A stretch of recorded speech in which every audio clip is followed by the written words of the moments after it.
விமான நிலையம் அமைத்தால் விவசாயிகள் பாதிக்கப்படுவார்கள். சரி, என்ன செய்ய போறீங்க? நாங்கள் வேற தொழில் செய்ய போறோம். அப்போ விவசாயிகள் பாதிக்கப்பட மாட்டார்களா? இந்த கேள்விக்கு இந்த அரசு பதில் சொல்லவே செய்யாது. 10 வருஷம் டிலே ஆகிறது பரவாயில்ல, ஆனா ஒரு தவறான இடத்துல போய் நீங்க ஏர்போர்ட்டை கட்டிட்டீங்கன்னா 50 வருஷம் அதுக்காக நம்ம கஷ்டப்படணும். விவசாயிகள் போராட வர்றவங்களை நீங்க என்ன செய்றீங்க? வீட்டு சிறையில் வச்சீங்க. பரந்தூருக்கு மட்டும் கொடுத்த வாக்குறுதி நிறைவேற்றாம போயிட்டா நான் என்ன செய்வேன்? அதனால நிறைவேற்றியே ஆகணுங்கிற மாதிரியும். என்ன டிராமா இது? எந்த விலை கொடுத்தாவது ஒரு வளர்ச்சி அடையணும், அதைத்தான் இங்க வந்து அவங்க எதிர்க்கிறாங்கன்னு நான் பாக்குறேன்.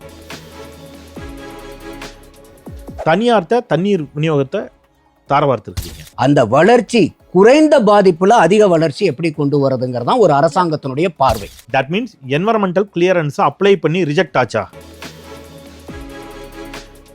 ஜெயா பிளஸ் நேயர்களுக்கு வணக்கம். இன்னைக்கு நம்ம பேச போற டாபிக் பரந்தூர் விமான நிலையம் கைவிடப்படும் என்று முதலமைச்சர் விஜய் அறிவிச்சிருக்காரு. இது குறித்து தான் பேச போறோம். இதற்கு பல தரப்பிலிருந்து ஆதரவுகளும் இருக்கு, எதிர்ப்புகளும் இருக்கு. அது என்ன விவரம் என்பது தொடர்பாக தான் பேச போறோம். பேசுவதற்காக நம்மோடு அரங்கத்துல விருந்தினர்கள் இணைந்திருக்காங்க. நான் உங்களை முதல்ல அறிமுகம் செஞ்சிடறேன். மூத்த பத்திரிகையாளர் திரு செந்தில்வேல் அவர்கள் இணைஞ்சிருக்காங்க. சார் வணக்கம். தொடர்ந்து அரசியல் விமர்சகர் திரு நந்தகுமார் அவர்களும் நம்மோடு அறிஞ்சிருக்காங்க. சார் வணக்கம். வணக்கம். நான் முதல்ல திரு செந்தில்வேல் அவர்கள் உங்ககிட்ட இருந்து ஸ்டார்ட் பண்ணிடுறேன். சார், பல கட்ட போராட்டம், பல பேச்சுவார்த்தைகள், திரும்பவும் நிறைய போராட்டங்கள் இதெல்லாமே நடந்துட்டு இருந்துச்சு. பரந்தூர் மக்கள் தொடர்ச்சியா போராட்டம் பண்ணிட்டு இருந்தாங்க. இப்போ அந்த பரந்தூர் விமான நிலைய திட்டம் கைவிடல் அப்படிங்கிற ஒரு அறிவிப்பு வெளியாகி இருக்கு. ஏன் இவ்வளவு எதிர்ப்பு? கைவிட்டதற்கா? ஒரு திட்டம் எந்த திட்டமா இருந்தாலும் இரண்டு பக்கமும் இரண்டு விதமான பார்வைகள் இருக்கும். நீ இப்போ கூடங்குளம் அணுமின் நிலையம் எடுத்துக்கங்களேன். அணுமின் நிலையம் வேண்டும் என்று வாதிட்டவர்கள் ஒரு புறம், அணுமின் நிலையம் வேண்டாம் என்று வாதிட்டவர்கள் ஒரு புறம். வேண்டாம் என்று வாதிட்டவர்கள் பக்கம் நியாயமே இல்லையா? நிறைய நியாயம் இருக்கு.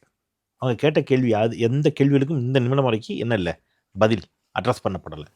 ஆனால் கூடங்குளம் அணுமின் நிலையத்தை வேண்டும் என்று சொன்னவர்கள், கூடங்குளம் அணுமின் நிலைய விவகாரத்தில் வேண்டும், அது நாட்டின் வளர்ச்சிக்கு அவசியம் என்று வாதிட்டவர்கள் பலர் இன்று பரந்தூர் விமான நிலையம் வேண்டாம் என்று வாதிடுகிறார்கள். அப்போ இதில் இருக்கிற அரசியல் முரணை தான் நான் எப்படி புரிஞ்சுக்கிறதுன்னு தெரியல. இப்போ பரந்தூர் விமான நிலையம் முதல்ல ஒன்றா போயிடுவோம். சென்னைக்கு இன்னொரு விமான நிலையம் கூடுதலாக அவசியமா அப்படின்னா அதில் மாண்புமிகு முதலமைச்சர் அவர்களே ஒத்துக்கொள்கிறார். ஆமாம், இன்னொரு விமான நிலையம் அவசியங்கிறத ஒத்துக்கிறார். அப்போ முதல்ல இன்னொரு விமான நிலையம் அவசியங்கிறதுல யாருக்கு மாற்றுக்கருத்து இருக்கப்படுறதில்லை. இங்கே இருக்கிற நந்தகுமார் சாருக்கும் சரி, மாண்புமிகு முதலமைச்சர் அவருக்கும் சரி, யாருக்கும் மாற்றுக்கருத்து இல்லை. அதை எங்கே நிர்மாணிப்பது அப்படிங்கிறது தான் வேற வேற கருத்து இருக்கு. இப்போ பரந்தூர்லையும் அந்த எதிர்ப்பு வந்ததுனால முதலமைச்சர் அங்கே போனார், போராட்டக்குழுவை நேரில் சந்தித்தார், அதனால ஒரு வாக்குறுதியை கொடுத்தார், இன்னைக்கு நீக்கி இருக்கிறார். இப்போ நேற்று தங்கம் தென்னரசு அவர்கள் ஒரு வாதம் வைக்கிறார் தெளிவாக. இதை நாங்கள் பல முறை வைத்த வாதம் தான். அந்த புவியியல் அடிப்படையில் சென்னையில் எங்கே அமைக்க முடியுங்கிற வாதத்தை நீங்களும் பார்த்துருப்பீங்க. கிழக்கு பக்கம் நமக்கு வந்து கடல், அந்த பக்கம் வடக்க போனீங்கன்னா நமக்கு வந்து ஸ்ரீஹரிகோட்டா ராக்கெட் ஏவுதளம் இருக்குது, இந்த பக்கம் வந்து நீங்கள் வந்து தாம்பரத்தில் ஏர்பேஸ் இருக்குது. ஸோ இப்படி இருக்கக்கூடிய சிக்கல்கள், அந்த பக்கம் கல்பாக்கம் அணுமின் நிலையம் வந்துடும். அப்போது சென்னையில் நமக்கு இருக்கக்கூடிய வாய்ப்பு அப்படிங்கிறது தென்மேற்கு பகுதிகள் மட்டும்தான். இப்போ தென்மேற்கு பகுதியில் ஆஃப்கோர்ஸ் ஆப்வியஸ்லி என்ன இருக்குதுன்னு கேட்டிங்கன்னா விவசாய நிலங்கள் இருக்குது. அப்போது குறைவான மக்கள் பாதிக்கக்கூடிய விதத்தில், குறைவான நீர்நிலைகள் பாதிக்கக்கூடிய விதத்தில் அதை வந்து எடுக்கணும் ஒன்று. அப்புறம் டெக்னிக்கல் ஃபீசிபிலிட்டிஸ். இந்த டெக்னிக்கல் ஃபீசிபிலிட்டிஸ்லாம் மாநில அரசுடைய கண்ட்ரோல் கிடையாதுங்க. முதல்ல அதை எல்லாரும் புரிஞ்சுக்கணும். மாநில அரசுக்கு இதில் இருக்கக்கூடிய அதிகாரம் என்பது எங்களுக்கு இன்னொரு விமான நிலையம் வேண்டும் என்று கோரிக்கை வைக்கலாம். நாமளே போய் இங்கே தான் விமான நிலையம் ஆரம்பிக்க போகிறோம்னு ஆரம்பிக்க முடியாது. அதுக்கு A I airport authority of India என்ன செய்யணும்? ஒப்புதல் கொடுக்கணும். அப்போ நாம் ஒரு விமான நிலையம் வேணும்னு சொல்லணும். அவங்க அதை அக்செப்ட் பண்ணிவிட்டு அவங்க அதுக்கப்புறம் வருவாங்க. வந்து நாம் இடத்த காட்டலாம். எங்கள் மாநிலத்தில் இங்கே இடம் இருக்குது, இங்கே இடம் இருக்குது, இங்கே இடம் இருக்குது, இங்கே இடம் இருக்குன்னு ஒரு 4 இடத்த காட்டிங்கன்னா அந்த 4 இடத்துல ஏதோ ஒன்று அவங்க என்ன செய்வாங்க? எல்லாவற்றையும் விமானம் பறப்பதற்கான ஓடு பாதை போடுவதற்கான இது எல்லாத்தையும் பார்த்துட்டு இது ஃபைன் அப்படின்னு சொன்னாங்கன்னா அதன் பிறகு அந்த நிலத்தை கையகப்படுத்தி கொடுப்பது மட்டும் தான் யாருடைய வேலை? மாநில அரசுடைய வேலை. இதற்கான விதை தொடக்க புள்ளி கூட அதிமுக ஆட்சி காலத்தில் போடப்பட்டது. முதல்ல புரிஞ்சுங்க. இது வந்து அப்போ அதிமுக ஆட்சி காலத்தில் போடப்பட்ட திட்டங்களால திமுக கைவிடலை. ஓகே, ஏன் இதுக்கு சொல்கிறேன்னா, இது ஏதோ திமுக வந்து இன்னைக்கு அமைச்சர் கூட பேசியிருக்காரு, அதில் வந்து அவங்க ரியல் எஸ்டேட் பண்ணணும்னு நினச்சாங்க, லாபம் பார்க்கணும், இதெல்லாம் ரொம்ப மலினமான அரசியல். அப்போ அதிமுக ஆட்சி காலத்தில் வந்து திமுக ஆதரவு ஒரு திட்டத்தை போட்டாங்கன்னு சொல்ல வராரா? இது என்ன லாஜிக்? தொடங்கியது மாண்புமிகு எடப்பாடி பழனிசாமி அவர்கள் முதலமைச்சராக இருக்கும்போது 2018 இதை தொடங்கிட்டாங்க. அப்போ இப்போ பிரச்சனை என்ன? இன்னைக்கு அமைச்சரே அது ஒத்துக்கிறாரு. 1972 ஏக்கர் என்ன பண்ணப்பட்டிருக்குது, எடுக்கப்பட்டிருக்குது அப்படின்னு. அரௌண்ட் 2000 ஏக்கர்ஸ் ஏற்கனவே அரசு வசம் இருக்கக்கூடிய இடங்கள். அப்போ இதுல வந்து பெருவாரியாக ஏற்கனவே அரசு வசம் இருக்கக்கூடிய இடங்கள் இருக்கக்கூடிய பகுதி அங்கதான் இருக்கு. அப்போ அரௌண்ட் 2000 ஏக்கர்ஸ் அரசு வசம் இருக்கக்கூடிய இடம் 1972 ஏக்கர் கிட்ட கையகப்படுத்தியாச்சு. இன்னும் சம் தௌசண்ட்ஸ் ஆஃப் ஏக்கர்ஸ் தான் என்ன செய்ய வேண்டியிருக்குது, கையகப்படுத்த வேண்டியது இருக்கிறது என்று இன்னைக்கு வந்து அவங்க தரப்புல ஒன்று சொல்றாங்க. இப்போ இதற்கு அந்த கிராம மக்கள் எதிர்ப்பு தெரிவிக்கிறாங்க. கண்டிப்பா எதிர்ப்பு வரும். அவங்களுடைய பார்வையில் பார்த்தீங்கன்னா அந்த எதிர்ப்பு சரியானது. இவங்க அரசு தரப்புல தட் மீன்ஸ் கடந்த அரசு அதிமுக இருக்கட்டும் திமுக இருக்கட்டும் இந்த திட்டம் ஏன் அவசியம் என்று சொல்வதிலும் அவர்கள் வாதம் சரி. இப்போ முதலமைச்சர் விஜய் அவர்கள் நான் வாக்குறுதி கொடுத்துட்டேன், அதனால நான் இந்த திட்டத்தை ரத்து செய்யறேன் என்று சொல்வது இருக்கு இல்லையா, ஒரு விஷயத்தை புரிஞ்சுக்கங்க. பரந்தூர் மக்கள் மட்டும் வாக்களித்து விஜய் என்ன செய்யல, முதலமைச்சராக வரவில்லை. பரந்தூர் மக்களும் வாக்களித்திருக்கிறார்கள். பரந்தூர் மக்களுக்கு நீங்க ஒரு கோரிக்கை வச்சிருக்கிறீங்க, இந்த திட்டம் வேண்டும் வந்தால் நன்றாக இருக்கும், தமிழ்நாட்டின் வளர்ச்சிக்கு உதவும் என்று நினைத்தவர்களும் உங்களுக்கு என்ன செஞ்சிருக்கிறாங்க, வாக்களித்திருக்கிறார்கள். உங்களுக்கு வாக்களித்த அத்தனை பேரும் இந்த திட்டம் வேண்டாம் என்று சொல்பவர்களா?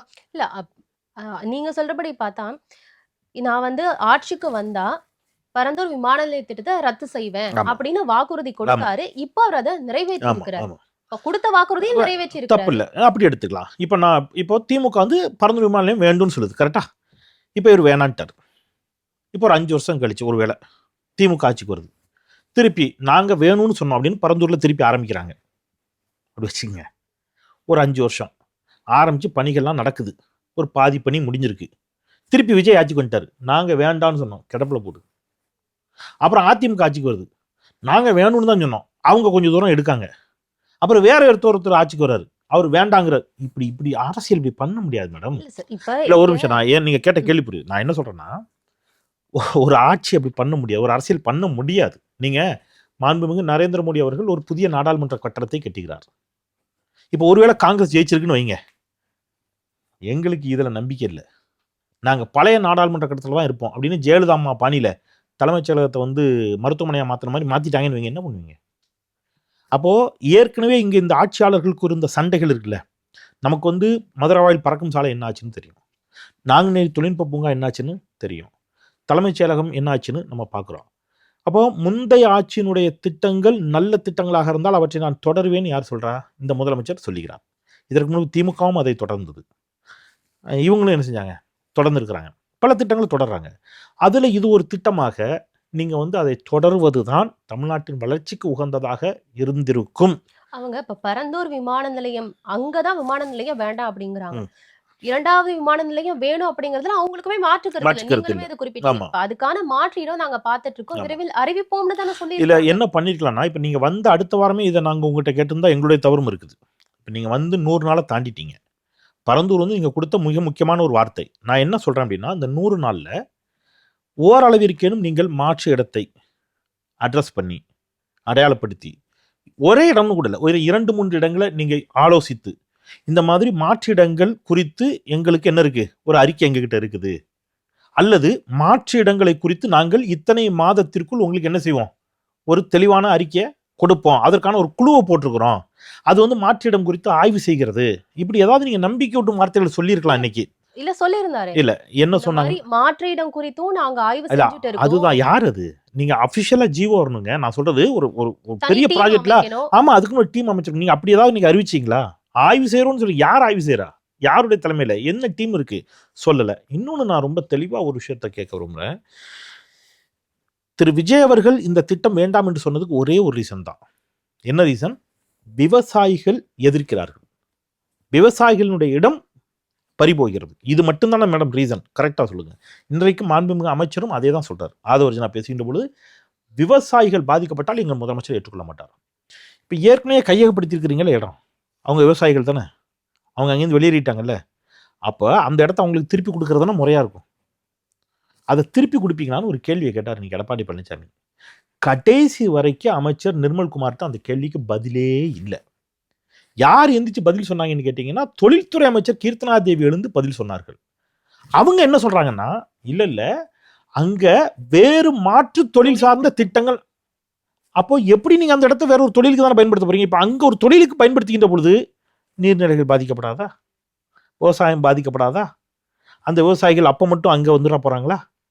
எனக்கு புரியல.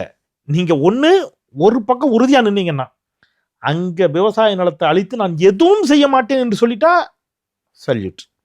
நீங்க விவசாயிகளுக்காக தான் நிக்கிறீங்க. அந்த விவசாயிகளை திருப்பி மீள்குடியேற்றம் செய்யுங்க. எங்களுக்கு கவர்மெண்ட் கொடுத்த காசு கூட வேண்டாம்யா. இந்த விவசாயி நாட்டுக்கு எவ்வளவு செய்யறான், வச்சுட்டு போ, சொல்லுங்களேன். இல்ல நீங்க என்ன செய்யுங்க, திருப்பி ஏதோ ஒன்னத்தை கொஞ்சத்தை அவங்ககிட்ட இருந்து வாங்க. என்ன செய்ய முடியும் சொல்லுங்க. ஏதோ ஒன்று ஒரு இடத்துக்கு பேசுங்க. இப்போ இது என்ன நடக்கும்? நீங்க அப்போ உங்களுக்கு என்னன்னா விவசாயிகளின் அக்கறை அப்படிங்கிறது இல்லை. அதை தாண்டி அந்த திட்டம் வேண்டாம். திமுக கொண்டு வந்த திட்டம் அப்படிதான் இது புரிந்து கொள்ள முடிகிறது. இப்போ நாளைக்கு நீங்க 5000 ஏக்கர் தேவைப்படுது மேடம்.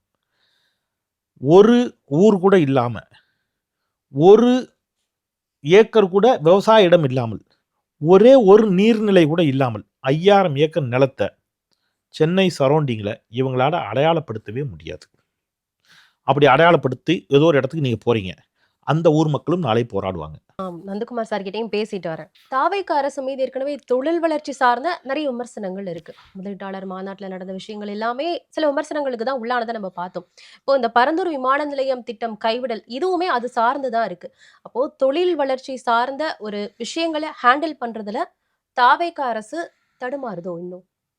இல்லை, அந்த மாதிரி ஒரு வாதமே எனக்கு சரியில்லாத வாதம்னு பார்க்குறேன். ஏன்னா அவங்க இது வரைக்கும் ஒரு 100 நாளில் நாங்கள் 1,00,000 கோடி ஈர்த்திருக்கிறோன்றாங்க. மெமரண்டம் ஆஃப் அண்டர்ஸ்டாண்டிங் தான், உடனே அது இன்வெஸ்ட்மெண்ட்டாக வரல.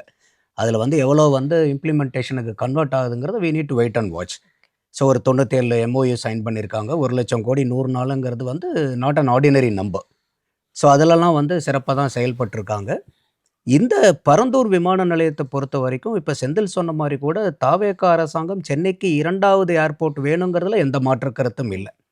அவங்க என்ன பண்ணியிருக்காங்கன்னா, இந்த சர்ச்சைக்குரிய நிலத்தை கேன்சல் பண்ணியிருக்காங்க. இன்னைக்கு ஏர்போர்ட்டை கேன்சல் பண்ணலை, பரந்தூர் நிலத்தில் ஏர்போர்ட்டை கொண்டு வரதை தான் அவங்க கேன்சல் பண்ணியிருக்காங்க. என்ன காரணம் அப்படின்னா, இந்த பரந்தூரினுடைய அமைப்பு அந்த மாதிரி 5846 ஏக்கரா இருக்கக்கூடியது மொத்தமாக சைட். அதில் 47% agricultural land, 17% wet agriculture dry agriculture land, water bodies 27%. அப்போது நீங்கள் விவசாயம், நிலம், நீர்நிலைகள் இது ரெண்டையும் கூட்டினீங்கன்னா இந்த 5846 ஏக்கரால 90% பகுதி என்ன இருக்குன்னா விவசாய நிலங்களும் நீர்நிலைகளும் இருக்கு. 13 கிராமங்கள் இதனால பாதிக்கப்படுது. ஆயிரக்கணக்கான குடும்பங்கள் அந்த இடத்துல இருந்து அப்போ போராடும் போதே நாங்கள் ஆந்திராவுக்கு போகிறோங்கிறதெல்லாம், அவங்க குடிபெயர்ந்து மக்கள் போகிறதெல்லாம் பெரிய அளவுக்கு அன்னைக்கு போராடினாங்க. இந்த கட்சிக்கு பெரிய அளவுக்கு இந்த பரந்தூருக்கு ஆதரவுங்கிறது அதிமுகவும் திமுகவும் தான். மற்றபடி பெரிய அளவுக்கு எல்லா கட்சிகளுமே இந்த பரந்தூருக்கு எதிர்ப்பு நிலைப்பாட்டில் தான் இருந்தாங்க. அப்போ இந்த இடத்துல வளர்ச்சி வேண்டாங்கிறது தாவேக அரசனுடைய கொள்கையாக நம்ம பார்க்கல. எந்த விலை கொடுத்தாவது ஒரு வளர்ச்சி அடையணும், அதைத்தான் இங்க அவங்க எதிர்க்கிறாங்கன்னு நான் பாக்குறேன். இல்ல இப்ப அங்க அந்த பகுதியில நீங்க சொல்றபடி பார்த்தா விளை நிலம் அது பாதிக்கப்படக்கூடாது அப்படிங்கிறதுல ஒரு ஸ்டாண்ட் எடுக்கிறாங்க அவங்க. அப்படி பார்த்தா இப்ப நீங்க அங்க மாற்று தொழில் திட்டம் கொண்டு வருவோம் அப்படின்னு சொல்றாங்க. அதுக்கு நீங்க பரந்தூர் விமான நிலையத்தை கொண்டுட்டு வரலாமேன்றதுதான் பார்வையா இருக்கு. இல்ல, அதாவது நீங்க இப்ப இந்த நிலம் கையகப்படுத்துறது பாத்தீங்கன்னா, நமக்கு உங்களுக்கு சென்ட்ரல் கவர்மெண்ட் ஆக்டே இருக்கு, right to fair compensation and transparency in land acquisition, rehabilitation and resettlement, RFCT LARR Act 2013. அதில் உங்களுக்கு செக்ஷன் 99 சொல்லுது, நீங்கள் ஒரு லேண்ட் அக்வயர் பண்ணுறீங்கன்னா அது என்ன காரணத்துக்காக, எந்த காரியத்துக்காக அக்வயர் பண்ணீங்களோ அதுக்கு தான் பயன்படுத்தணும், வேற எதுக்கு பயன்படுத்தக்கூடாது. அடுத்தது செக்ஷன் 101, அதிலிருந்து அவங்க என்ன சொல்கிறாங்கன்னா, ஏதாவது ஒரு காரணத்துக்காக அடிப்படை காரணங்களை மாறி அந்த திட்டங்கள் கைவிடப்படுமானால் அந்த செக்ஷன் 101 என்ன சொல்லுதுன்னா, 5 வருஷத்துக்குள்ளார அந்த இடத்த நீங்க விவசாயிகள்ட்ட இருந்து திருப்பி கொடுத்துடலாம். அப்படி இல்லைன்னா அந்த நிலத்தை நீங்க ஸ்டேட் கவர்மெண்ட்டுடைய லேண்ட் பேங்க்குக்கு நீங்க டிரான்ஸ்ஃபர் பண்ணிடணும். ஓப்பனா நீங்க அக்வயர் பண்ணிட்டு அப்படியே வச்சிருக்க முடியாது. அப்போ லீகலா பாத்தீங்கன்னா 5 வருஷத்துக்குள்ளார இப்ப செந்தில் கேட்கிற மாதிரி விவசாயிகளுக்கு கொடுக்க முடியுமா? தாராளமா கொடுக்கலாம். இப்போ அவங்க விவசாயிகள் இல்லை, நாங்க எங்களுக்கு கொடுத்த காம்பன்சேஷனை நாங்க ரிட்டர்ன் கொடுத்துட்றோம், நீங்க எங்களுக்கு லேண்டை ரிட்டர்ன் பண்ணிடுங்க, நாங்க அக்ரிகல்ச்சரை திருப்பி பெரிய அளவுக்கு இங்க கொண்டு வராங்கன்னா எனக்கு தெரிஞ்சு கவர்மெண்ட் வந்து அதுக்கு தான் ஃபர்ஸ்ட் ப்ரியாரிட்டி கொடுப்பாங்கங்கிறது என்னுடைய பார்வை. இல்லையே, மாற்று தொழில் திட்டம் கொண்டு வரப்படும்னு அமைச்சர் கீர்த்தனா அசெம்பிளில பேசுறாங்க. இல்ல அது வந்து ஐயா எடப்பாடியார் கேட்ட கேள்விக்கு அவங்க ஒரு பதிலா சொல்றாங்க. இது வந்து ஒரு policy decision. Sir Nandakumar sir சின்ன குறிப்பு. நந்தகுமார் சார் வந்து ஹீஸ் ரைட். ரொம்ப தெளிவாக அந்த சட்டத்தை குறிப்பிட்டு சார் பேசுனாங்க. அதுதான் சட்டம். ஆனால் ஒரு அமைச்சர் சட்டப்பேரவையில் பதிவு செஞ்சதை நான் சொல்றேன் சார். திட்டங்கள் கைவிடப்பட்டால் அதற்காக கையகப்படுத்திய நிலத்தை மற்ற அரசின் திட்டங்களுக்கு ஒதுக்கீடு செய்வதற்கு சட்டத்தில் இடம் இருக்கிறது. ஆகவே நிலங்களில் மாற்று திட்டங்கள் செயல்படுத்தப்படும் பேசுறாங்க. அது செக்ஷன் 101. அதனாலதான் 2 செக்ஷனையுமே நான் சொன்னேன். இந்த 101ல என்ன ப்ரொவிஷன்னா 5 வருஷத்துக்குள்ளார நீங்க ரிட்டர்ன் கொடுக்கறதுனா கொடுத்துடலாம். இல்லைன்னா நீங்க 5 வருஷமா நீங்க அக்வயர் பண்ண லேண்டை நீங்க அப்படியே ஐடியலா வச்சிருக்க முடியாது. ஏன்னா government has spend some money. மாற்று வேற ஒரு திட்டத்தை நாங்க அங்க கொண்டுட்டு வருவோம் அப்படின்றத இன்னைக்கு தொழில்துறை அமைச்சர் கீர்த்தனா பதிவு பண்றாங்க. அதே போல விமான நிலையம் நாங்க வேற ஒரு இடத்துல கொண்டுட்டு வருவோம், அதுக்கான ஆய்வு செய்யறோம் அப்படின்னு தான் சொல்லியிருக்காங்க. நாங்க வந்து கையகப்படுத்தின நிலத்தை விவசாயிகள் கிட்ட கொடுப்போம், அதுக்கான ஒரு நடவடிக்கையோ இல்ல ஒரு முன்னெடுப்புகளோ நடக்குதுன்னு எங்கேயுமே பதிவு பண்ணலையேன்னு கேட்கல. இல்ல அதைத்தான் நான் திருப்பி சொல்றேன். இந்த 101 செக்ஷன்ல 2 ப்ரொவிஷன்ஸ் கொடுக்குறாங்க. 5 வருஷத்துக்குள்ளார நீங்க விவசாயிகளுக்கு கொடுக்கணுமா திருப்பி. இப்ப நீங்க வந்து பாத்தீங்கன்னாக்கா இன்னைக்கு அமைச்சர் சிடிஆர் நிர்மல்குமார் சொல்றது வந்து 1802 ஏக்கர். ஏன்னா அவங்க வந்து திமுகல இருந்து என்ன சொல்லியிருந்தாங்கன்னா நாங்க 90-95% இடத்த வாங்கி நாங்க வந்து எல்லாம் செட்டில்மெண்ட் பண்ணிட்டோன்றாங்க. அதுக்கு அவர் கிளாரிஃபிகேஷன் கொடுக்குறாரு. அந்த மாதிரிலாம் இல்லை, வெறும் 48% தான் அவங்க வந்து அக்வயர் பண்ணியிருக்காங்க. இன்னும் வந்து பார்த்தீங்கன்னா 52% அக்வயர் பண்ண வேண்டியிருக்கு. அப்போ இதில் வந்து 3774 ஏக்கரா வந்து பிரைவேட் பட்டா நிலம். அதில் 1802 ஏக்கரா தான் இன்னைக்கு காசு கொடுத்து வாங்கியிருக்கோம். இன்னும் நம்ம வாங்க வேண்டியது சற்று ஏறக்குறைய 2000 ஏக்கரா இருக்குது. அப்போ இன்னும் அவர் அந்த பட்டியலிடுறாரு. ஒரு 4 கிராம் ஏகனாபுரத்தை உட்பட்டு ஒரு 4 கிராமங்கள் பெயரை சொல்லி அதில் 1 சென்ட் கூட இன்னும் நிலம் வாங்கலை அப்படிங்கிறார். அப்போ அந்த மாதிரி இருக்கக்கூடிய இடத்துல இது எல்லாமே வாங்கி முடிச்சாச்சு. இப்போ அவங்க சட்டசபையில் சொல்றது, எதிர்க்கட்சி சொல்றது என்னன்னா எல்லா வேலையும் நாங்கள் முடிச்சிட்டோம், இப்போ போய் நீங்கள் கைவிடுறீங்கிற மாதிரி சொல்றாங்க. அது வந்து உண்மை இல்லை. இன்னும் சொல்ல போனால் இது வந்து ஸ்டேஜ் 2ல தான் இருக்கு. டேர்ம்ஸ் ஆஃப் ரெஃபரன்ஸ்ன்னு சொல்லுவோம் நம்ம. ஒன்று வந்து ப்ரீ ஃபீசிபிலிட்டி ஸ்டடி முடிச்சதுக்கப்புறம் டேர்ம்ஸ் ஆஃப் ரெஃபரன்ஸ்ன்னு கொடுப்பாங்க. சென்ட்ரல் கவர்மெண்ட் வந்து அதுக்கு வந்து பார்த்தீங்கன்னாக்கா டேர்ம்ஸ் ஆஃப் ரெஃபரன்ஸ் அப்ரூவல் கொடுப்பாங்க. அதுக்கப்புறம் நீங்கள் இஐஏ அசஸ்மெண்ட் பண்ணணும், என்விரான்மெண்ட் இம்பாக்ட் அசஸ்மெண்ட் நீங்கள் பண்ணணும். இன்னும் அந்த அசஸ்மெண்ட்டே முடியல. அந்த அசஸ்மெண்ட் முடிஞ்சதுக்கப்புறம் என்விரான்மெண்ட் மேனேஜ்மெண்ட் பிளானை டெவலப் பண்ணணும். அந்த மாதிரி ஏதாவது சுற்றுச்சூழல் பாதிக்கப்பட்டால் அதை எப்படி நாங்கள் கையாள போகிறோங்கிறத மேனேஜ்மெண்ட் பிளானை கொடுக்கணும். அந்த மேனேஜ்மெண்ட் பிளான் வந்ததுக்கப்புறம் வந்து பார்த்தீங்கன்னாக்கா இஏசின்னு சொல்லுவாங்க, எக்ஸ்பர்ட் அட்வைசரி கமிட்டின்னு அவங்களுடைய ஒப்புதலை வாங்கிட்டு அதுக்கப்புறம் என்விரான்மெண்ட் கிளியரன்ஸ் போகணும். அந்த என்விரான்மெண்ட் கிளியரன்ஸும் கிடைச்சதுக்கு அப்புறம் தான் இஓ minister of environment forest and climate change அந்த மினிஸ்ட்ரி கிட்ட இருந்து கிளியரன்ஸ் வந்ததுக்கு அப்புறம் தான் அதுல நீங்க ஒரு செங்கலே நீங்க வைக்க முடியும். அப்போ இன்னைக்கு இருக்கிறது பூரா இது ஆரம்ப கட்ட நிலை, ஸ்டேஜ் 2 தான். ஸ்டேஜ் 2 தான். டேர்ம்ஸ் ஆஃப் ரெஃபரன்ஸ்ல தான் நம்ம இருக்கோம். அப்போ இவங்க சொல்லக்கூடிய அந்த நெரேட்டிவ் எல்லாம் பார்க்கும்போது நமக்கு இது ஆழமா போய் படிக்கலன்னா என்ன ஆகும், என்னப்பா இது இவங்க தான் வந்து எல்லாமே. இன்னும் ஒரு அரசியல் ரீதியாவே நீங்க பேசணும்னு வச்சுக்கோங்களேன். இப்போ வந்து விஜய் அவர்கள் வந்து ஒரு ஷ்ரூடா மூவ் பண்ணணும்னு நினைச்சிருந்தா சரி, எப்படி இருந்தாலும் இது அதிமுக கொண்டு வந்தது, திமுக அதை வந்து டெவலப் பண்ணது, நம்ம பேர்ல கெட்ட பேர் வராது, சென்னைக்கு ஏர்போர்ட் வேணும்னாலும் இப்படியே கூட கட்டி முடிச்சிருந்துருக்கலாம். அவருடைய வாக்குறுதியை நிறைவேற்றுறதுக்காக அவர் நிறுத்தணுங்கிற கட்டாயம் இல்லை. ஆனா இந்த அளவுக்கு வந்து இன்னைக்கு வெறும் விவசாயிகள் மட்டும் இல்லை, அந்த இடத்துல நீர்நிலைகள் பாதிக்கப்படுது, அந்த இடத்துல ஏகப்பட்ட வாட்டர் பாடிஸ் இருக்குது. அதுக்கப்புறம் ஆயிரக்கணக்கான குடும்பங்கள் வந்து இன்னைக்கு டிஸ்பிளேஸ் பண்ணப்படுது.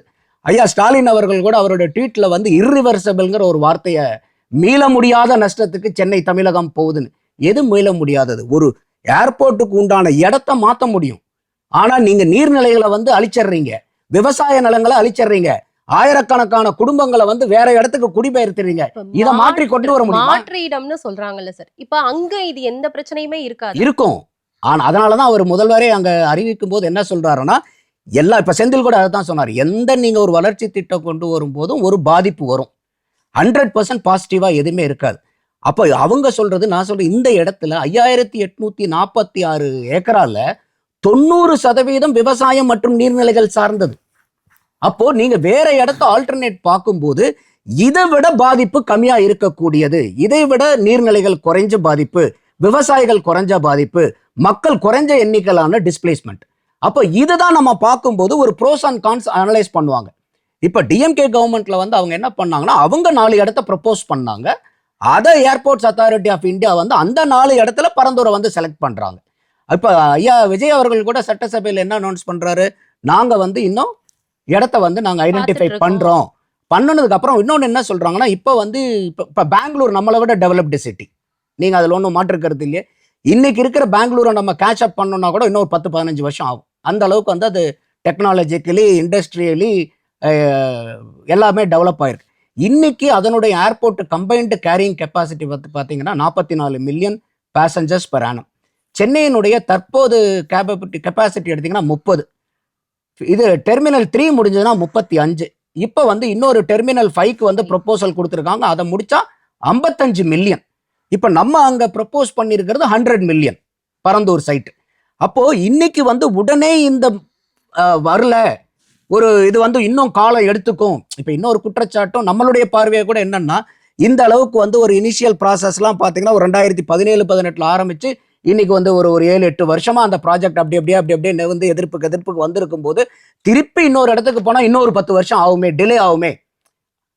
10 வருஷம் டிலே ஆகிறது பரவாயில்ல, ஆனா ஒரு தவறான இடத்துல போய் நீங்க ஏர்போர்ட்டை கட்டிட்டீங்கன்னா 50 வருஷம் அதுக்காக நம்ம கஷ்டப்படணும். இன்னைக்கு அந்த இடத்துல அவ்வளோ பெரிய நீர்நிலைகளை வச்சுட்டு நீங்க அங்க ரன்வே கட்டுறீங்கன்னு வச்சுக்கோங்க. நம்ம இன்னைக்கு இந்தியாவில் பல ஏர்போர்ட் பார்த்துட்டு இருக்கிறோம். ஈவன் மீனம்பாக்கம்லேயே பார்த்தோம். நம்ம மழை வெள்ளம் வந்தபோது வந்து பார்த்தீங்கன்னா எந்த அளவுக்கு ரன்வேலாம் யூஸபிளாக இருந்துச்சா இல்லையான்னு. இந்த இடமே அப்படின்னா இன்னைக்கு வாட்டர் பாடி இருக்கக்கூடிய பரந்தூர்ல நீங்க போய் ரன்வேவை கட்டுனீங்கன்னா நாளைக்கு, ஏன்னா இப்போ அவங்க ரிசர்ச்சை என்ன சொல்றாங்கன்னா, இனிமேல் வரப்போற காலகட்டங்கள்ல மழை பெய்யக்கூடிய எண்ணிக்கை, நாட்களினுடைய எண்ணிக்கை குறைய போகுது, மழையினுடைய அளவு அதிகமாகும். அப்ப குறைஞ்ச நாள்ல அதிக மழை, அப்ப என்னன்னா பெருவெள்ளம் ஏற்படும். அந்த மாதிரி வரும்போது நீங்க வாட்டர் பாடிஸை பூரா நீங்க டெஸ்ட்ராய் பண்ணீங்கன்னா அந்த வழி வேணுங்க இல்லையா, அந்த நீர்நிலைகள் வந்து அதெல்லாம் உறிஞ்சி வைக்கக்கூடிய நிலங்கள், அதையே நீங்க மூடிட்டீங்கன்னா அந்த தண்ணி எல்லாம் எங்க போகும்? நம்ம சென்னையில பார்த்த வெள்ளம் மாதிரியே எல்லா இடத்துலையும் வந்துச்சுன்னா அதுக்கு சுத்திப்பட்டு இருக்கக்கூடிய விவசாய நிலங்களும் நெஞ்சு இருக்கக்கூடிய விவசாய நிலங்களும் போயிடும். அப்போ இது வந்து தமிழக அரசாங்கம் வளர்ச்சிக்கு எகென்ஸ்டா இல்ல, எக்காரணத்திலையும் எந்த விலை கொடுத்தனாச்சும் ஒரு வளர்ச்சி வேணுங்கிறதுக்கு தான் அவங்க எதிர்பார்க்காங்க. இல்ல எனக்கு புரிஞ்சிச்சு உங்க பாயிண்ட் புரிஞ்சிச்சு. அப்போ இதை வந்து நம்ம ஒரு பொதுமக்களா இருக்கிறவங்க கூட்டி கழிச்சு பார்த்து எதுல லாப நஷ்டம் அதிகங்கிறத நம்ம பார்க்கணும். இன்னைக்கு உடனடி தேவை இது இல்லாதனால தமிழ்நாட்டினுடைய வளர்ச்சி 20 வருஷம் பின்தங்கி போயிருமா ஐயா ஸ்டாலின் அவர்கள் சொல்ற மாதிரின்னா இல்ல.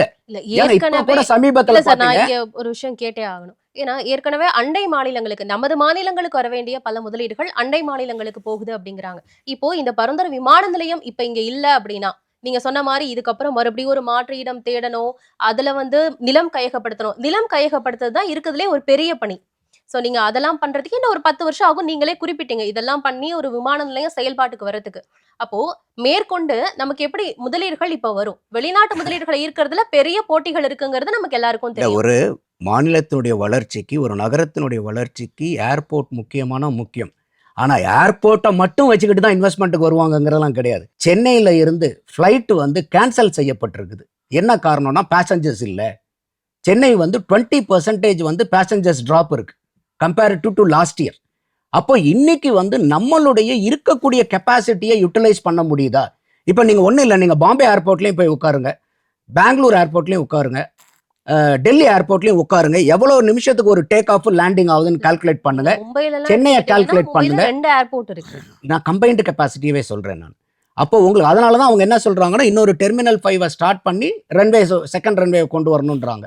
அப்போ என்னன்னா ஒரு ஏர்போர்ட் முக்கியம் ஒரு இன்வெஸ்ட்மெண்ட்டுக்கு. ஆனா இப்ப நம்ம என்ன சொல்றோம்னா, இப்ப இதனால் வரைக்கும் இப்ப இங்கிருந்து போன இன்வெஸ்ட்மெண்ட் எல்லாம் மற்ற அண்டை மாநிலங்களுக்கு திமுக பீரியட்ல கூட போச்சு. அதெல்லாம் பரந்தூர் ஏர்போர்ட் வராதனால போயிடுச்சா? ஏர்போர்ட்டுங்கிறது இம்பார்ட்டன்ட், பட் ஏர்போர்ட்டை மட்டும் வச்சுதான் வந்து ஒருத்தங்க தொழில்துறைக்கு வந்து இன்வெஸ்ட் பண்ணுவாங்கங்கிறதுல ஒரு அரசாங்கம் எந்த அளவுக்கு வந்து அவங்களுக்கு அடிப்படை வசதிகளை செஞ்சு கொடுக்குது, இன்ஃப்ராஸ்ட்ரக்சர் எந்த அளவுக்கு இருக்கு, எம்ப்ளாய்மெண்ட் ஆப்பர்ச்சுனிட்டிஸ் எந்த அளவுக்கு இருக்கு. ஏன்னா வந்து ஃபேக்டரி இன்வெஸ்ட் பண்ணிடலாம், உங்களுக்கு நல்ல வேலையாட்கள் வேணும், கெப்பாசிட்டி இருக்கக்கூடிய ஆட்கள் வேணும். அதே மாதிரி வந்து பார்த்தீங்கன்னாக்கா ஒரு லைஃப் ஸ்டைல் நல்லா இருக்கணும். எல்லாத்துக்கும் மேலே அந்த அரசாங்கம் லஞ்ச லாவண்யம் இல்லாத ஊழலற்ற நேர்மையாக நம்ம போயிட்டு ஒரு எந்த விதமான அப்ரூவலுக்கும் அங்கே போய் இந்த கட்டிங் போடுறதெல்லாம் இல்லாமல் இருக்கணும். இது மாதிரி பல காரணங்கள் இருக்கு ஒரு முதலீட்டாளர் வந்து ஒரு மாநிலத்திலேயோ ஒரு நகரத்திலேயோ வந்து முதலீடு செய்யறதுக்கு.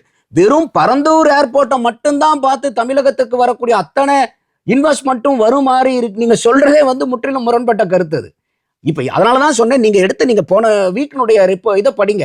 எவ்வளோ நமக்கு வந்து டவுன்ஃபால் ஆயிருக்கு பேசஞ்சர் டிராஃபிக்னு. அப்ப இருக்கக்கூடிய கெப்பாசிட்டியே நம்ம இன்னும் யூட்டிலைஸ் பண்ணல.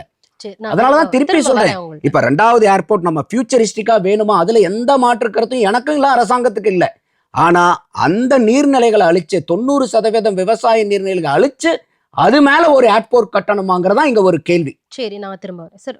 ம். 3 விஷயத்த குறிப்பிட்டு சொல்றாரு. ஸ்டேஜ் 2ல தான் இருக்கு, இன்னும் முழுமையான பணிகள்லாம் முடிக்கப்படல.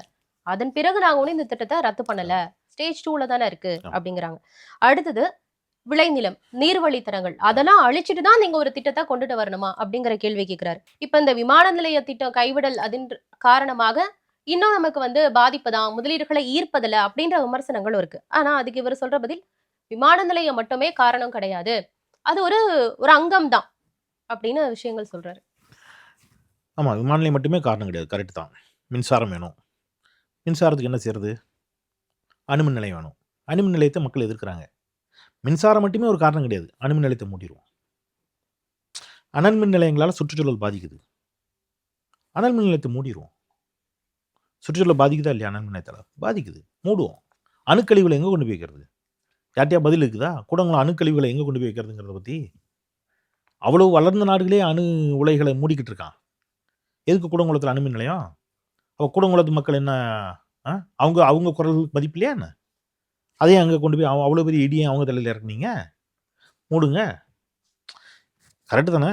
எல்லாமே தான் மேடம். ஒரு கார் உற்பத்தி செய்கிறதுக்கு எத்தனை லிட்டர் தண்ணீர் தேவைப்படுது தெரியுமா? சீமான்ட்ட கேளுங்க, தெளிவாக பேசுவார். அதை மேடைக்கு மேடை அதான் பேசிட்டு இருக்காரு. எத்தனை கார் தொழிற்சாலை எதுக்கு மூடுவோம்? தண்ணீர் போகுது இல்லை? எல்லாமே தான் தேவை மேடம். விமான நிலையம் மட்டுமா தேவைன்னா விமான நிலையம் மட்டும் தேவைன்னு யார் சொன்னா? எல்லாமே தான் தேவை. எல்லாத்தையும் எடுத்து மூடிடும் அப்படின்னா இப்படி ஒன்று ஒன்றா சொல்லிக்கிட்டு எங்கு நல்ல மீன்கள் விற்கப்படும் அந்த கதை தான். கடைசியாக அழிச்சிட்டு போடத்துக்கு உள்ள வச்சிட வேண்டியதான். இங்கே விற்காம வேறு எங்கே விற்க, இங்கே தான். அப்புறம் அதை அழி, மீனை விற்காம மானையா விற்க அதை அழி, நல்ல மீன் விற்காம நல்ல மீனையா விற்க அதை அழி, அப்புறம் போர்டை எடுத்து தூக்கி உள்ள வச்சிருக்கு. 5 வருஷத்தில் ஒரு கவர்மெண்ட் என்ன செய்யுது? நகர்த்தி ஒவ்வொருத்தட்டியா பேசி இது பண்ணி போராடி அவங்களுக்கு கன்வின்ஸ் பண்ணி அப்புறம் அவங்களுக்கு 3 மடங்கு சந்தை மதிப்பில், அரசு மதிப்பில் இல்லை, சந்தை மதிப்பில் 3 மடங்கு விலை கொடுத்து நிலத்தை வாங்கி ஒன்று அடுத்த ஸ்டேஜுக்கு போகும்போது இந்த லெவல் தான் முடியும். இந்த லெவல் தான் முடியும். இந்த லெவல் தானே முடிஞ்சிருக்கு. Very good. இப்போ விஜய் இதே மாதிரி இன்னும் ஒரு வருஷம் கழிச்சு வேற ஒரு இடத்த கண்டுபிடிச்சி கொஞ்சம் கொஞ்சமாக போராடி நகர்த்தி அவர் ஸ்டேஜ் 2 கூட போக மாட்டார், லெவல் 2 கூட போயிருக்க முடியாது 5 வருஷத்தில். இவங்களாவது 2018 ஆரம்பிச்சிட்டாங்க. அவர் லெவல் 1 முடிப்பார், இன்னொருத்தர் வருவார். லெவல் 1 தாங்க முடிஞ்சிருக்கு. நோ, ரிஜெக்டட், தூக்கி துறப்படு, அந்த திட்டத்தை தூக்கி துறப்பட்டுருங்க. இப்படியே போட்டுட்டு இருந்தா தமிழ்நாடு எங்க போறது? ஆனா இதுல இன்னொரு விஷயமும் இருக்கு சார். தமிழகத்தினுடைய வளர்ச்சி அப்படிங்கிறது சென்னையை மையப்படுத்தி தான் இருக்கா? ஏன்னா 2ஆம் நிலை நகரங்கள் இருக்கு, ஆமா சிட்டிஸ் இருக்கு, திருச்சி இருக்கு, ஆமா மதுரையில் அங்கேயுமே இன்டர்நேஷனல் விமான நிலையம் இருக்கு. ஆமா ஆனா தமிழகத்தினுடைய வளர்ச்சி அப்படிங்கிறது சென்னையை மையப்படுத்தியே இருக்கா? ஆமா அப்படித்தான் இருக்குது. தமிழ்நாட்டோட வளர்ச்சி மட்டும் இல்லை, உலகத்தினுடைய பல நாடுகளில் இப்படித்தான் இருக்கும். ஏன் பெங்களூர் எடுங்க, ஹைதராபாத் எடுங்க, ஏன்னா உலகின் மற்ற நாடுகள் எடுங்க. இப்போ தமிழ்நாட்டின் வளர்ச்சியை தமிழ்நாடு முழுவதும் பரவலாக்க வேண்டும் என்பதற்காகத்தான் முத்தமிழர் டாக்டர் கலைஞர் வேற விதமான சில திட்டங்களை கொண்டு வந்தார். ஊருக்கு சிப்காட்டு, சிட்கோ அந்த தொழிற்சாலைகளை விரிவடைவோன்னு நினைச்சாரு. போன திமுக ஆட்சியில் என்ன பண்ணாங்க? டைடல் பார்க் வந்து சென்னையில் மட்டும்தான் இருக்கணுமா அப்படின்னு சொல்லி என்ன செஞ்சாங்க? நியோ டைடல் பார்க்னு எல்லா மாவட்டத்திலையும் திறந்தாங்க. நாங்குநேரி தொழில்நுட்ப பூங்கா, எங்கள் ஊர், எனக்கு நல்லா தெரியும், முழுக்க வறண்ட காடு, விவசாய நிலமே கிடையாது, எல்லாம் வெறும் வறண்ட காடு தான். கையகப்படுத்தி கொண்டு வந்தாங்க. ஆட்சி மாற்றம் ஏற்பட்டுச்சு, போச்சு. அப்போது எல்லாமே இங்கே முயற்சி பண்ணி பார்க்கப்பட்டு கொண்டே இருக்கிறது. சென்னை இங்கே கவர்மெண்டோட தலைமை இங்கே இருக்குது, போர்ட் இருக்குது, வேறு பல ஃபெசிலிட்டிஸ் இருக்குது. இதனால் அவங்க என்ன செய்கிறாங்க? சென்னையை, இது சென்னைக்கு மட்டும் இல்லை, இந்தியாவின் மற்ற மாநிலங்களுடைய தலைநர்களுக்கும் இதான் பொருந்தும். அப்புறம் விவசாயிகள், தண்ணீர், இதை பற்றி விஜய் அவர்களுக்கு பெரும் கவலை இருப்பது போல ஒரு வாதம் வைக்கப்படுகிறது. தமிழ்நாட்டில் இப்போ சேலத்தில் வீட்டுக்கு குடிநீர் கொடுக்கக்கூடிய அந்த சேவையை ஒரு பெருநிறுவனத்துக்கு, தனியார் நிறுவனத்துக்கு தாரை வார்த்தவர் முதலமைச்சர் விஜய். சுயசுங்கிற நிறுவனத்துக்கு. அது உலகின் பல நாடுகளில் பிரச்சனையாகி அங்கிருந்து அடித்து விரட்டி விடப்பட்ட நிறுவனம் வேற பேரில் இங்கே வந்து ஆரம்பிச்சிருக்காங்க. அவங்களுக்கு நீங்கள் ஒப்பந்தத்தை கொடுத்துருக்குறீங்க. ஏன் ஒரு அரசால் தன்னுடைய குடிமக்களுக்கு வீட்டுக்கு கொடுக்கப்பட்டு கொண்டிருக்கக்கூடிய கார்பரேஷன் வாட்டரையே ஒழுங்காக கொடுக்க முடியல? சரியா? நீங்கள் என்ன விவசாயிகளை காப்பாற்ற போறேன்னு ட்ராமா போடுறீங்க? நீங்கள் தேர்தல் அறிக்கையில் சொன்னது என்ன? அத்துணை வேளாண் கடன்களையும் தள்ளுபடி பண்ணுவேன். நீங்கள் இப்போ தள்ளுபடி பண்ணிட்டீங்களா? விவசாயிகள் போராட வர்றவங்கள நீங்க என்ன செய்றீங்க, வீட்டு சிறையில வச்சீங்க. கேட்டா உடனே திமுக ஆட்சியில் நடந்துச்சான்னு ஒரு உதாரணத்துக்கு வரீங்க. அது நல்லா இல்லைன்னு தானே மக்கள் உங்களை மாத்திருக்கிறாங்க. எதை கேட்டாலும் திருப்பி திருப்பி நீங்க வேற ஒரு உதாரணத்தையே சொல்லிட்டீங்கன்னா நீங்க என்ன பண்ணிருக்கிறீங்க? அப்போ விவசாய கடனை நீங்க என்ன செய்யல, தள்ளுபடி முழுமையா பண்ணல. தள்ளுபடி பண்ணல. தள்ளுபடி பண்ணல. தனியார்ட்ட தண்ணீர் விநியோகத்தை தாரவார்த்திருக்கிறீங்க. குறைந்தபட்சமான ஆதார விலையை உயர்த்துவதிலிருந்து நீங்க கொடுத்த எந்த தேர்தல் வாக்குறுதியும் என்கிட்ட ஒரு மொத்தமும் இருக்குது. அது எதையுமே நீங்க இந்த நிமிடம் வரைக்கும் நிறைவேற்றல. இதை மட்டும் நான் கரெக்டா போய் நிறைவேற்றுவேன் அப்படின்னா, தூய்மை பணியாளர்கள் போன திமுக ஆட்சி காலத்துல போராடினாங்க. அதை வந்து நீங்க எல்லாரும் போய் சப்போர்ட் பண்ணாங்க. விஜயை வந்து அழைத்து அவர் வந்து பனையூர் பங்களால அவங்கள பார்த்தார். இப்ப அதே தூய்மை பணியாளர்கள் 2 நாட்களாக காவல்துறையால் சித்திரவதைக்கு உள்ளாக்கப்படுகிறார்கள். காவல்துறை அவ்வளவு தூரம் அவங்களை வந்து கொடுமையா நடத்துது. நீங்க அவங்கள கூட்டி ஏன் கோரிக்கை நிறைவேற்றல, ஏன் பேசல, ஏன் அவங்கள அவ்வளவு காவல்துறை அவ்வளவு கொடூரமா நடத்துது? அப்ப ஏதோ கொடுத்த வாக்குறுதி எல்லாத்தையும் நிறைவேற்றுவதற்கு துடித்துக் கொண்டிருக்கக்கூடிய ஒருவர் போலவும், பரந்தூருக்கு மட்டும் கொடுத்த வாக்குறுதி நிறைவேற்றாம போயிட்டா நான் என்ன செய்வேன், ச்சே அதனால நிறைவேற்றியே ஆகணுங்கிற மாதிரியும். என்ன டிராமா இது? ஏன் இது? அமைச்சர் சொல்றாரு மீனம்பாக்கத்தை நாங்க வந்து விரிவாக்கம் செய்வோம்னு. எனக்கு புரியவே இல்லை மேடம். ஊருக்கு வெளியில காஞ்சிபுரத்துக்கு அந்த பக்கம் இருக்கக்கூடிய கிராமங்கள் ஏற்கனவே 2000 ஏக்கர் கவர்மெண்ட் வசம் இருக்குது. சார் கூட சொன்னாங்க புதுசா, அவ்வளோத்தையும் புதுசா இல்லை, ஏற்கனவே அரசு அவ்வளவும் விளைநிலங்கிற மாதிரி சொன்னார். இல்லை, அரசு வசம் ஏற்கனவே 2000 ஏக்கர் இருக்குது. ஒன்று. இப்ப நீங்க சென்னையில விரிவாக்கம் பண்ணுவீங்க, எங்க போய் பண்ணுவீங்க? அந்த பக்கம் இதான் இருக்கு, அது பேர் என்ன, சென்ட் தாமஸ் ஒன்று இருக்கு, அது போய் டிப்பியலா? மலையை போய் தோண்ட போறீங்களா? இந்த பக்கம் குடியிருக்கிற மக்களை எல்லாம் விரட்டி விட போறீங்களா? என்ன பண்ண போறீங்க? ஏன் வந்து பல ஃப்ளைட் கேன்சல் ஆகுதுனாங்க? அதுக்கு ஒன்றிய அரசினுடைய சில சிக்கல்கள் காரணம். மோனோபோலியா இங்க உள்நாட்டு விமானங்களை நீங்க ஒருத்தர் கொடுத்து வச்சீங்க. அதுல பல சிக்கல் இருக்கு. அது இன்னொரு சப்ஜெக்ட், பேசணும்னா பேசலாம். மிகப்பெரிய சாருக்கு இன்னும் தெரியும்.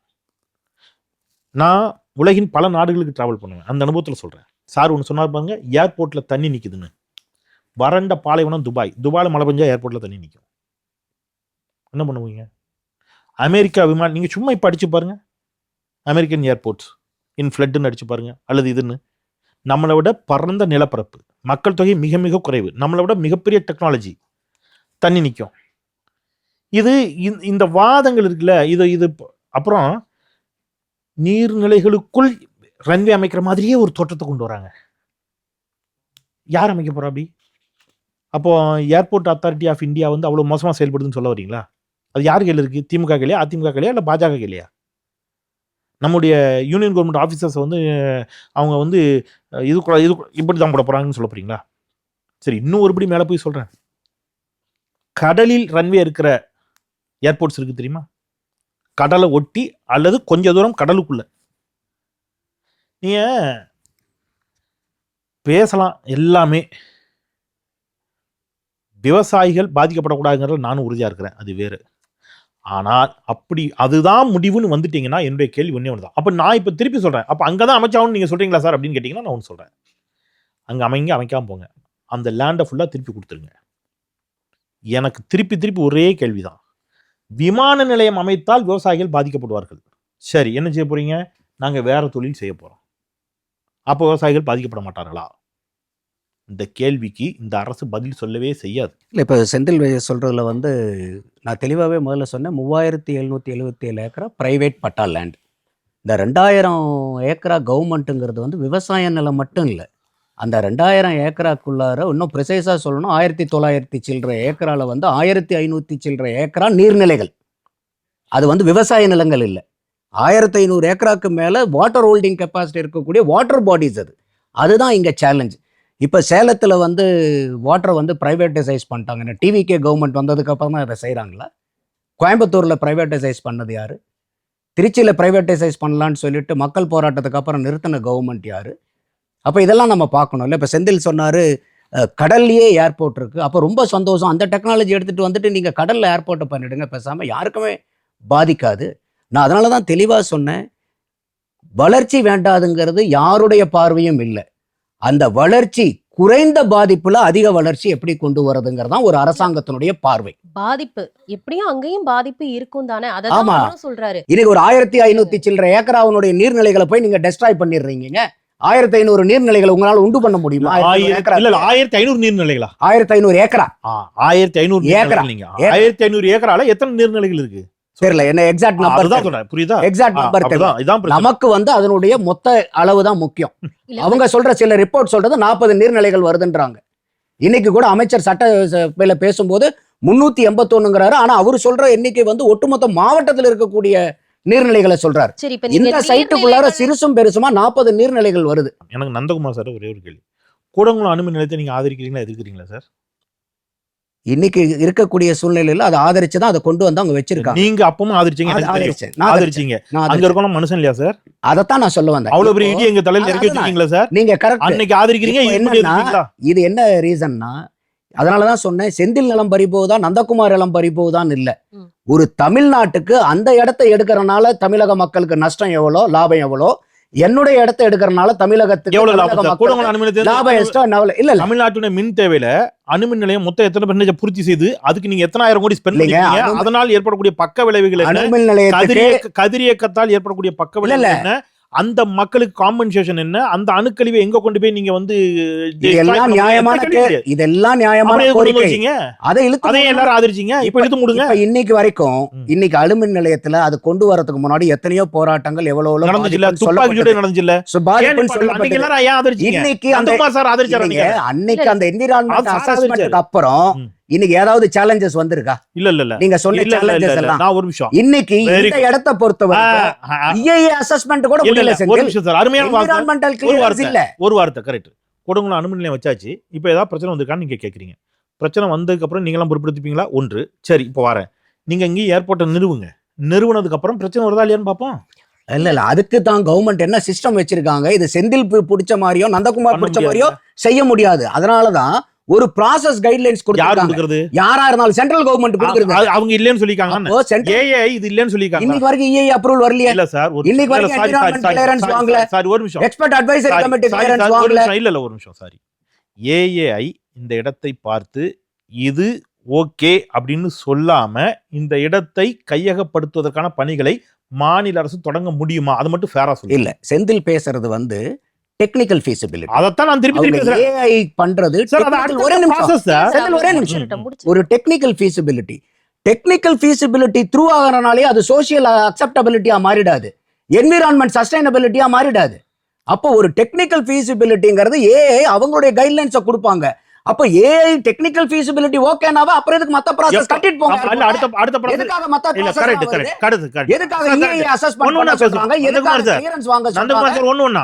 ஒரு நிமிஷம் செந்தில், நீங்க என்விரான்மெண்டல் நீங்க அந்த EIA அசஸ்மெண்ட் பண்ணனதுக்கு அப்புறம் கூட பப்ளிக் கன்சல்டேஷன் எடுக்கணும். நீங்க இல்ல கரெக்ட் சார். அந்த BIA அசஸ்மெண்ட்டை வச்சு போலாம் சார். சாதக பாதகங்களை பொதுவெளியில போயிட்டு இதை கொண்டு வரனால இந்த சாதகம் இந்த பாதகம் இத சொல்லி பப்ளிக் கன்சல்டேஷன்லாம் எடுக்கணும். சார் என்ன சொல்றீங்கன்னா, அப்போ இத்தனை ப்ராசஸ் இருக்கும்போது ஏஐங்கிறது பார்க்கக்கூடிய மக்கள் தெளிவா புரிஞ்சுக்கணும். அவங்க இப்ப சார் திமுக சார் என்ன ஒரு சொல்றாங்க? நிமிஷம் ஒரு நிமிஷம், பேசலாம். ஒரு நிமிஷம் பேசலாம் சார். நான் பேசுறேன். சரி, சரி. ஏஐ நாங்க சார் டெக்னிக்கல் ஃபீசிபிலிட்டி கொடுத்துருக்காங்கல்ல, டெக்னிக்கல் ஃபீசிபிலிட்டிங்கிறதே வேற. அடுத்தது அவங்க வந்து பாத்தீங்கன்னா சார் நாங்க தான் நிலத்தை ஃபுல்லாவே வாங்கிட்டோம். எங்க ஃபுல்லா வாங்குறீங்க?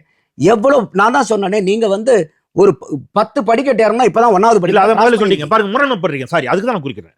சார் தான் சொல்றாரு நீங்க 10 படிக்கட்டு ஏறதுல முதல் படிக்கட்டு ஏறிருக்கீங்கன்னு. அப்புறம் அவர் தான் சொல்றாரு 4வது படிக்கட்டுக்கு இன்னும் பெர்மிஷன் வாங்கலேங்கிறாரு. நான் என்ன சொல்றேன், முதல் படிக்கட்டுங்கிறது இல்ல இல்ல இல்ல நான் சொல்றது செந்தில், என்விரான்மெண்ட். நீங்க 4வது படிக்கட்டை இல்ல, நீங்க இல்ல, இல்ல. கடந்த மாதிரி இல்ல, இல்ல, பேசுறீங்க. நான் நேரம் நேரம் நேரம் பேசுறேன், குறைவா பேசுறேன். இருக்கு. நான் அது தவறு இல்ல இல்ல. இல்ல இல்ல நீங்க நான் வந்து correct. நீங்க ஒரு இருக்கிறதே வார்த்தை சார். முதல் படியை கிராஸ் பண்ணிருக்கீங்க. ஒரே வார்த்தை சார். நீங்க 4வது படி 5வது படி ஒரு ஏறுற வார்த்தை. மாதிரி correct பேசிட்டு சார். இருக்கீங்களேங்கறது என்னுடைய அது வாதம். ஓகே, அது ஓகே. அது முதல் சுற்றிலே சொல்லிட்டீங்க. 4வது படிக்கு ஏறக்கூடாதுன்னு சொன்னாங்களா? That means environmental clearance apply பண்ணி ரிஜெக்ட் ஆச்சா? இன்னைக்கு வரைக்கும் அவங்க இன்னும் அதை கம்ப்ளீஷன் இல்ல. கூட பண்ணலீங்க. நான் மக்கள் கேட்கறது இருக்க புரியுதா? மக்கள் உங்களுக்கு 4 வருஷமா எதுக்கு போராடுறாங்க? இப்ப ஒண்ணு இல்ல, என்வரன்மெண்டல் ஒரே கிளியரன்ஸ் நிமிஷம். மக்கள் போராட்டம்ங்கிறது அங்க ஒண்ணு இல்லன்னா அது விட்டுருங்க. யாருமே அது இன்னைக்கு தனி. அதை பத்தி இல்ல, எதிர்த்து இல்ல, நீங்க இல்ல. இங்க என்ன பிரச்சனை பண்றீங்க? எங்க வருது? ஒண்ணு மக்கள் 4 வருஷமா அங்க நந்தகுமார் மக்கள் சார். போராடுறாங்க. ஒண்ணு இல்ல, மக்கள் செந்தில், பக்கம் நின்னு பேசுங்க. இல்ல என்வரன்மெண்டல் கிளியரன்ஸ் பாருங்க. இல்லைங்க. நான் என்வரன்மெண்டல் கிளியரன்ஸ் பண்ணா நீங்க மக்கள் போராட்டத்துக்கு இல்லைங்க, போறீங்க. மக்கள் ஏன் போராடுறாங்க? கேட்க கேள்வி புரியல சார். ரொம்ப சுற்றுச்சூழல் simple சார். பாதிக்கிறனால தாங்க போய் இல்ல போராடுறாங்க. இல்ல இல்ல அப்படி இல்ல. அதுதான் அன்னைக்கு திமுக சரி right. கூட்டணியில் இருந்த கட்சிகளும் எதிர்த்தாங்க. Very good. வந்துட்டீங்களா? அப்ப அப்படி வாங்க. இப்ப கூடங்குளம் மக்கள் எதுக்காக போராடுறாங்க?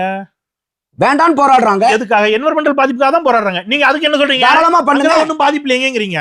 இல்லைங்க, அதாவது அது கூடங்குளம் பூரா கூடங்குளம் செந்தில், அனுமதின்னு வந்தா அது பூரா process மக்கள் நம்பிக்கை complete எடுத்துக்க ஆனது. மாட்டோம். இல்ல இங்கே ப்ராசஸ் கம்ப்ளீட் ஆக விடலைங்கற நீங்க. இல்ல நீங்க எப்ப வாங்குனீங்க இத? ஆமா, நானும் அதான் சொல்றேன் மேடம். நீங்க ஸ்டேஜ் எப்ப கம்ப்ளீட் இல்லங்க, ஆகும்? இது எந்த இயர்ல நீங்க ஸ்டார்ட் பண்ணீங்க இந்த ப்ராஜெக்ட்ட? நீங்களே சொன்னீங்க. நீங்க இந்த அப்ளை பரந்தூர் ப்ராஜெக்ட் என்னைக்கு ஸ்டார்ட் பண்ணீங்க? 9 வருஷமா ஏன் இது அப்படியே இழுத்துட்டு இருக்கு? முழுமையா இடங்களை இன்னும் கொள்முதல் செய்தே முடிக்காத போது அதான் சொல்றேன். environmental கொடுப்பீங்க. அதனாலதான் இப்ப நாச்சுக்கு அட்லீஸ்ட் நிறுத்துங்க. இல்ல நீங்க அப்படி சொல்லல. அப்போ நீங்க வந்து நீங்க என்ன சொன்னீங்க? ஏங்க ஒரு 1800 ஏக்கரா வாங்கியாச்சு. நீங்க இன்னும் 2000 environmental ஏக்கரா வேணாங்கிறது நியாயமான வாதம் இல்ல. environmental clearance அட்லீஸ்ட் இந்த கிடைக்கல. ஸ்டேஜ்ல நாச்சுக்கு நிறுத்துங்க. இல்ல சார். மக்களுக்கு பாதிப்பு இல்லாம இருக்கட்டும். சார், இதோட இது போகட்டும். Okay sir. அந்த கருத்து நான் முரண்படவே இல்ல.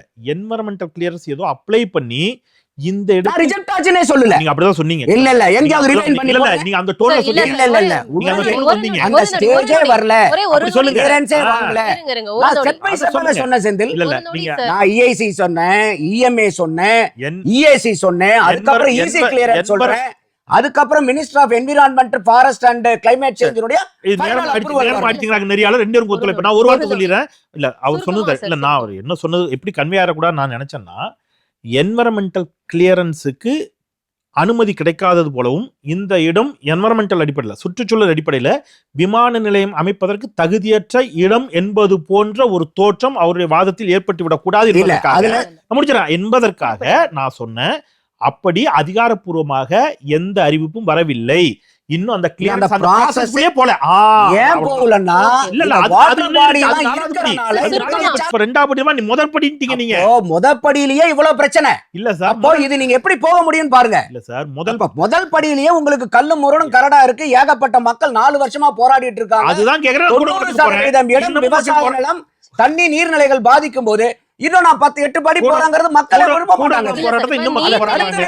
அரசாங்கத்தினுடைய கடமை. நீர்நிலைகள் பாதிக்கப்படக்கூடாது அப்படின்னு தான் அவங்க ஒரு ஸ்டாண்ட் எடுக்கிறாங்க. அப்படின்னா இப்ப நடந்து முடிந்த முதலீட்டாளர் மாநாட்டுல டேட்டா சென்டர் காஞ்சிபுரத்துல அமைக்கப்படும்னு ஒரு MOU சைன் ஆகிருக்கு. அதுக்கு எவ்வளவு அதுக்கு எவ்வளவு தேவைப்படும்? தண்ணீர் தேவைப்படும் அப்படிங்கறதெல்லாம் எல்லாருக்குமே தெரிஞ்சது. வெளிநாடுகள்ல அதுக்காக எவ்வளவு ப்ரொட்டஸ்ட் நடக்குதுங்கிறது தெரியும். இப்போ உங்களுக்கு ஏற்கனவே அது வாட்டர் ஸ்கேர்சிட்டி இருக்கிற ஒரு இடம் அப்படின்ற பட்சத்துல அங்க எப்படி டேட்டா சென்டர் அமைப்பீங்க அப்படிங்கிற ஒரு கேள்வியும் இருக்கு. இல்ல ரெண்டு ஏற்கனவே விஷயம் எனக்கு ஆனந்தி. கொஞ்சம் சுருக்கமா சொல்லிடுங்க. ஒண்ணு நீர்நிலைகளையே அழிச்சிட்டு அது மேல கட்டுறது. ரெண்டாவது அந்த நீர்நிலைகள்ல இருக்கக்கூடிய தண்ணீரை பயன்படுத்துறது. நீங்க சொல்றது பயன்படுத்துறதுல இருக்கக்கூடிய பிரச்சனை. நம்ம இந்த ஏர்போர்ட் பிரச்சனைங்கிறது வந்து நீர்நிலைகளே வந்து நிறவிக்கிட்டு அது மேல ஏர்போர்ட்டை கட்டுறது. ரெண்டுக்கும் உண்டான இல்ல, இல்ல, வித்தியாசத்தை அப்படி- மக்கள் புரிஞ்சுக்கணும். அப்படி ப்ளூ பிரிண்ட் இல்ல, அப்படி ப்ளூ ரெண்டு பிரிண்ட் பேரும் கொடுத்தாங்களா? இப்ப நீங்க கிணறு இருக்குன்னா கிணறு நீங்க சேர்ந்துதான் கிணறு இல்ல வச்சிருக்கீங்க. அப்படி ப்ளூ தண்ணி சேர்ந்த கிணறு குறைஞ்சு போயிருமே. நம்ம யாரையும் தண்ணி இறக்காம இருக்கிறது இல்ல. ஆனா கிணறிய நீங்க போட்டு மூடிட்டு அதுக்கு மேல நீங்க அஸ்திவாரம் போட்டு வீட்டை கட்டினீங்கன்னா என்ன ஆகும்? எப்படியுமே இந்த ரெண்டுக்கும் உண்டான வித்தியாசம் தான் இந்த ஏர்போர்ட்டுக்கும் நீங்க அந்த டேட்டா சென்டருக்கும் சொல்லக்கூடிய வித்தியாசம். எப்படியும் அங்க தண்ணீர் பிரச்சனை இருக்கும் அப்படிங்கறத இல்ல மட்டும் நான் உறுதியா திருப்பி புரியுது. நந்தி திருப்பி பதிவு பண்றேன். எந்த ஒரு வளர்ச்சியும் ஒரு பாதிப்பு இல்லாம வராது. அதுல செந்தில் கூட 100% உடன்படுறேன். ஆனா அந்த பாதிப்பு குறைந்த பாதிப்புல அதிக வளர்ச்சியை கொண்டு வர்றது எப்படிங்கிறது தான் ஒரு அரசாங்கத்தினுடைய பார்வையா, மக்கள் நலன் சார்ந்த பார்வையா இருக்கணுமே ஒழிய என்ன ஆனாலும் பரவாயில்லைங்க, யார் பாதிச்சாலும் பரவாயில்லைங்க, எவ்வளவு நீர்நிலைகள் அழிஞ்சாலும் பரவாயில்லைங்க, எவ்வளவு விவசாய நலம் பழி போனாலும் பரவாயில்லைங்க, நாம கொண்டு வந்த திட்டத்தை நம்ம நிறைவேற்றியே ஆகணுங்கிறது முரண்பாடான கருத்து. அது மற்றொரு நிகழ்ச்சியில சந்திக்கலாம். நன்றி, வணக்கம்.